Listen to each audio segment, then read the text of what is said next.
Adolescent health academy Gwalior, जो कि Indian academy of paediatrics की ही एक शाखा है, युवा पीढ़ी के हित में कार्य कर रही है। इसके अध्यक्ष डॉक्टर रश्मि गुप्ता और सेक्रेटरी डॉक्टर प्रकाशवीर आर्य तथा अन्य सदस्यों ने यह तय किया है कि कोविड-19 की रोकथाम के लिए सोशल नेटवर्किंग के सहयोग से अपनी भागीदारी निभाएंगे, क्योंकि युवा वर्ग अत्यधिक मीडिया के उपयोग से कई बार खुद भ्रमित रहते हैं और अपने परिवार को भी भ्रमित करते हैं। युवा पीढ़ी एक सशक्त मीडिया है जो दुनिया की रुख बदल सकती है। इसी संबंध में हमारे संवाददाता ने डॉक्टर रश्मि गुप्ता और सेक्रेटरी डॉक्टर पीवीआर से बात की कि कोरोना कितना खतरनाक है और इसकी रोकथाम कैसे की जा सकती है। देखिए विशेष बातचीत। आज पूरी दुनिया में कोरोना वायरस का जो आतंक है, पूरी दुनिया थम गई। हमारा भारत में आज लोग सफ़र नहीं कर पा रहे, आयोजन नहीं कर पा रहे। कोरोना ने इस समय पूरी दुनिया को हिला के रख दिया है। ऐसे में जो सोशल मीडिया पर भी तमाम तरह की कुछ अच्छी खबरें आती हैं और कुछ अफवाहों का दौर भी चलता है। आज हम डॉक्टर रश्मि गुप्ता जी हमारे साथ हैं। मैं उनसे पूछूंगा कि इस कोरोना वायरस के बारे में कुछ जानकारी दें कि ये अफवाहें हैं या इसमें सत्यता कितनी है। मैडम प्लीज़ बताएं। देखिए, जो हमारा WHO है, वर्ल्ड हेल्थ ऑर्गेनाइजेशन है, इसे महामारी घोषित कर चुका है।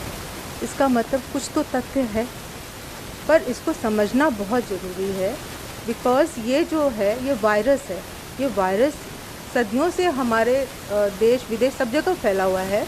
पर इसकी जो जटिल समझिए जो है ना, जो विषाणु जो कि बहुत ही इफ़ेक्टिव है, इन्फेक्ट करता है, वो 2003 में भी आया था सार्स वायरस के नाम से। क्योंकि सोशल मीडिया उस वक्त 2003 में इतना एक्टिव नहीं था, इसलिए लोगों को पता नहीं चला। उसकी वजह से भी काफ़ी मौतें हुई थी USA में भी और जगह भी। यही वायरस का एक प्रजाति है कोविड-19। ये कोरोना वायरस की एक प्रजाति है कोविड-19, जो कि बहुत ही तीव्रता से फैलती है, बहुत ही तीव्रता से फैलती है। हालांकि इससे मौत जो होती है वो 2 to 3% है, पर इसको हम नहीं रोकेंगे और नहीं समझेंगे तो ये जैसे इटली की हालत हुई है। इटली में भी हमारे देश की तरह जिस तरह से लोग ले रहे हैं कि नहीं ये अफवाह है, कुछ नहीं है, ऐसा नहीं है। अभी ये फेज़ 3 में चला जाए। अभी वहाँ इटली में यही हुआ था। इटली में लोग इसी तरह से हल्के से लेते हैं। आज ये स्थिति है कि पूरा का पूरा इटली चपेट में है, पूरा का पूरा इटली के लोग क्वारंटाइंड हैं। जो भी वजह से ये फैला, आप ये इसके बारे में हम नहीं कुछ बताएंगे, नहीं बोलेंगे, बिकॉज़ हमारे पास कोई सबूत नहीं है। जो भी हम सबूत, हम यही कहना चाहेंगे सभी को कि आप गवर्नमेंट ऑफ इंडिया का साइट देखिए, आप WHO का साइट देखिए, बस उन्हीं के साइट पे आप विश्वास कीजिए, इधर उधर की बातों पे मत जाइए। फ़िलहाल तो ये स्थिति है कि हमें सोशल डिस्टेंसिंग बनाना है। आप ऐसा ही सोचिए ना, आप क्यों नहीं, घर में आप रह रहे हैं, अब आपके पास समय है कि आप है ना अपने घर वालों के साथ समय बिता रहे हैं। मैडम, मैं आपसे ये पूछूंगा कि आपने बताया कि ये वास्तव में बहुत खतरनाक है और इसके बारे में हमें बहुत गंभीरता से लेना चाहिए। तो इस गंभीरता में हम क्या करें और क्या ना करें, ये इसके बारे में कुछ जानकारी दें। विशेषकर आप चूँकि बाल रोग विशेषज्ञ हैं, तो बच्चों को और युवाओं के लिए आपका क्या संदेश होगा कि वो इस गंभीरता जो बीमारी आई हुई है उसमें वो क्या करें। हम तो ये कहेंगे कि है ना, डरे नहीं पर संभल कर रहें। देखिए, ये जो बीमारी है ना, जिसका इम्यूनिटी लो होता है, बुजुर्ग होते हैं या फिर बच्चे जिनकी इम्यूनिटी लो होती है, उनको ज़्यादा अटैक करती है। ये बीमारी नॉर्मली खांसी जुकाम सभी को ही होता है, पर किसी का बिगड़ जाता है, किसी का नहीं बिगड़ता। जो झेल पाता है उसमें नहीं बिगड़ता, वो ठीक हो जाते हैं, बिना दवा के ठीक हो जाते हैं, और किसी को एडमिट भी करना पड़ता है। इसी तरह से ये बीमारी जिनकी इम्यूनिटी लो होती है या जिसकी उम्र ज़्यादा होती है, तो आप समझ सकते हैं ना कि बच्चे हैं, उनकी इम्यूनिटी लो होती है, तो उनमें हो सकती है ना ये बीमारी, जल्दी पकड़ सकती है ना, बिगड़ सकती है ना। इसलिए हमें साफ़ सफाई की रखना बहुत ज़रूरी है। उनको स्कूल से, यदि गवर्नमेंट ने ये डिक्लेयर किया है तो स्कूल बंद होना चाहिए। वो क्यों अपना वर्क डे, माने कि जो होती है ना आप लोग की वर्क आवर्स होती है, वो क्यों बर्बाद करेंगे? उनकी भी तो बर्बादी है ना। आप समझिए, सारे कुछ बंद है, वर्क प्लेसेस बंद हैं, तो उनके भी काम नहीं हो रहे हैं। तो कुछ ना कुछ तो तथ्य है और हमें इसको गंभीरता से डरना नहीं चाहिए। डर के आगे तो फिर दिक्कत है ना। आपको अपना कर्तव्य करना है, आपको सोशल डिस्टेंसिंग जिसे कहते हैं वो मेंटेन करना बहुत ज़रूरी है, क्योंकि ये जो बीमारी है ड्रॉपलेट इन्फेक्शन से फैलती है, थूक से फैलती है, छींकते से फैलती है, उससे फैलती है। तो ड्रॉपलेट इन्फेक्शन ऐसा है कि आप बोल रहे हैं और हमारे इस वेदर में यदि ड्रॉपलेट्स हैं तो आपको हो सकता है, और जिसको बीमारी है ये बीमारी वो तो फैला ही सकता है ना, बिकॉज सीधे वो आप इनहेल करते हो और लंग्स के अंदर जाती है। तो ये ड्रॉपलेट इन्फेक्शन से आप कैसे परहेज करोगे? आपको ये नहीं मालूम कि इनको बीमारी है कि नहीं, आपको ये नहीं मालूम मुझे बीमारी है कि नहीं, तो आप क्या चाहोगे? आप दूरी बना के रखोगे, 1 मीटर की दूरी तो बना के रखोगे ना, तभी तो आप नहीं पाओगे। आपको क्या मालूम आप शहर जा रहे हैं, रोड पे जा रहे हैं, या किसी बस में ट्रैवल कर रहे हैं, या किसी आयोजन में जा रहे हैं, आपको ये तो नहीं मालूम बगल वाले आदमी को बीमारी है या नहीं है। तो बेटर ये है ना आप परहेज कर लें, 1 महीने की तो बात है।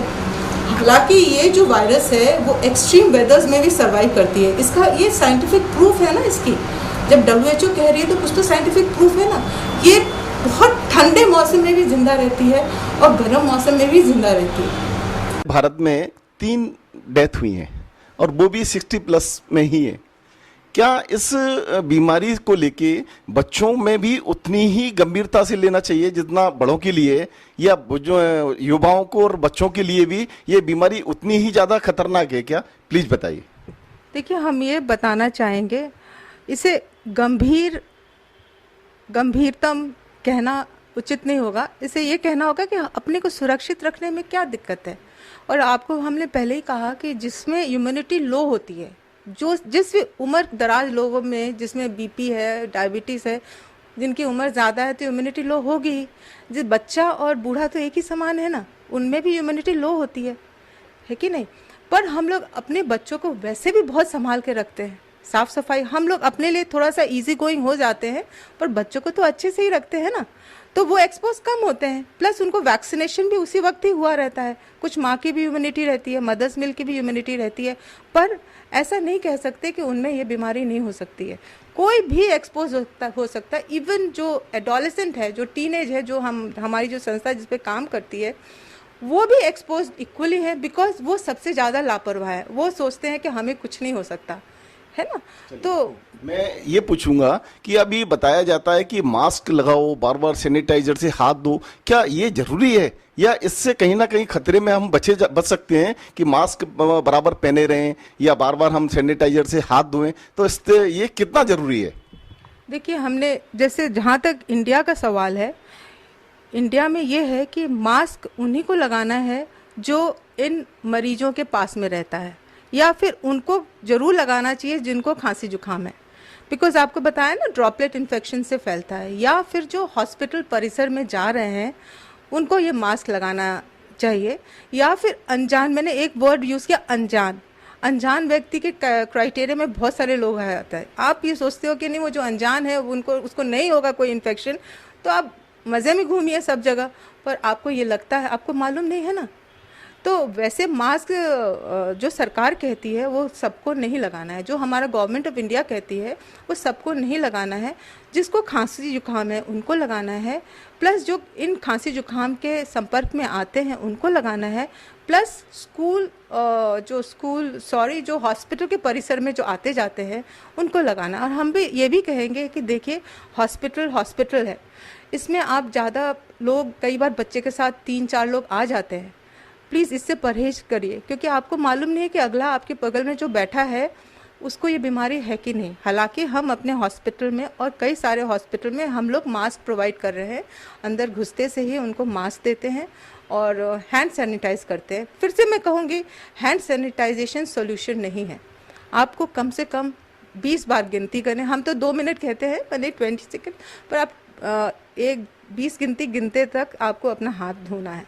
हैंड वॉशिंग सबसे बेस्ट है, बिकॉज सैनिटाइज़र एक तो महंगा है और उससे आपकी मिट्टी तो नहीं धुलती ना। आप सैनिटाइज़र हाथ से आप पोंछ लोगे तो उससे मिट्टी तो नहीं जाएगी, मिट्टी तो वही रह गई ना।